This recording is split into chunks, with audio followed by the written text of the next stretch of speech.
Obviously not. Aisling, you're an MMA fighter. Do you like or dislike the term cage fighter?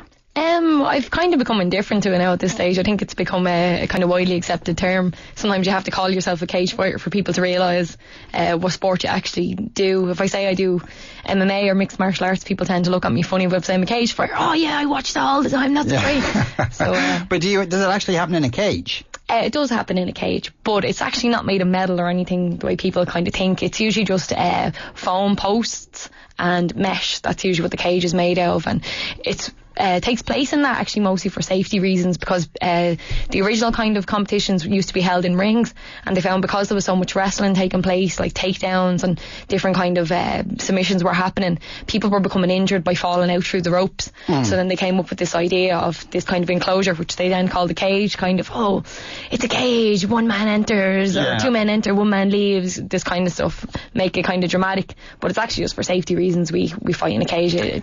And the world title you have, I mean, are there different, are there like WBA, WBC? It's a little bit like that, but pretty much for women at the moment, there's probably just 3 recognised titles in the world, and there could be 20 different titles out there, but once you have one of these 3 titles, you're considered to be basically the top in the world. I'm ranked number 3 in the world in my weight class at the minute, and the title I have is the NAAFS Women's 125-pound World Champion. There's a show called Cage Warriors, and they're going to have a fight now in October, and between 2 girls, and they'll be considered a world champion as well. But we're all the top 3. The 2 girls who are fighting for the title now in October are ranked number 2 and number 1 ahead of me, so it's widely considered as we are the top in the world. Right. So, and the winner out of that bout, will you be fighting then? I actually was in the tournament to participate in that, and I was actually beaten in June. I lost a judge's decision to the girl Rosie Zex, and she's fighting in October now for the belt. So to be an MMA fighter, do you study MMA or do you study a number of different fighting styles and then kind of coalesce them? We study a number of different fighting styles, but then we have to try and make them all merge together. Traditional boxing by itself doesn't 100% work for MMA because of the different sizes and gloves.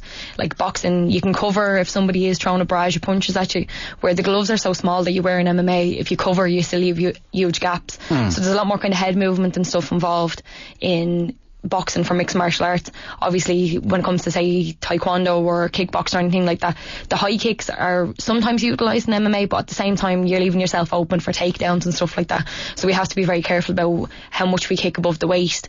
Then obviously normal freestyle wrestling or Greco-Roman wrestling, the position that they start off in, the hands are kind of around chest height, which wouldn't work at all for mixed martial arts because you can be punched in the head.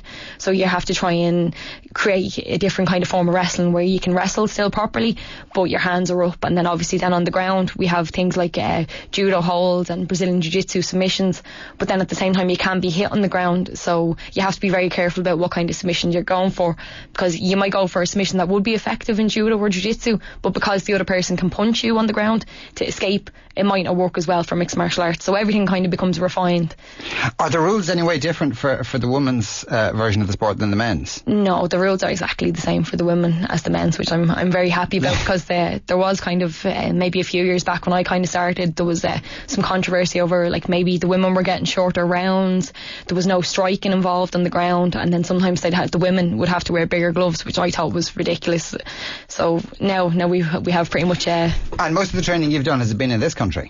Yeah, I do all my training here. I have a really great gym, Straight Blast Gym on the Long Mile Road, under my coach John Kavanagh. He's recognised as a world class coach, even though we're here in Ireland. He just kind of over the last 10 or 15 years he's just become obsessed with the sport and has made himself reach a world class level, and we have a lot of world class guys. Up until last year, I was the first ever Irish person to have a world title in mixed martial arts, but actually my teammate Conor McGregor last month also won a male world title. He's the Cage Warriors featherweight champion. So for such a small country and for us to have such a new sport, we're doing amazingly well. We actually have a guy making his debut in the UFC in September in Nottingham, Gunnar Nelson. He's kind of adopted Irish. He's actually Icelandic, but he does a lot of his training over here in Ireland with us. So we're doing really well for such a small country. And most of your fights would be abroad, though. Kind of at the beginning I started off fighting in Ireland, and my coach actually used to run shows just pretty much to get me fights, and since then it's spiralled. I've fought in Denmark, I've fought in Amman, in Jordan, I fought a good few times in the States, and I'm hopefully back in the States in October. Jeannie Mac, that's fairly impressive. The thing I notice you both have in common is you both have tongue studs as well. Is that kind of like, is it like a fighting chick thing? If a woman has a tongue stud, she'll beat the crap out of you. Pretty much, be afraid. Yeah, I am already. Aisling Daly and Karen Glennon, thank you both very much for coming in to talk to us today. We're going to take a break after that. The Paralympians.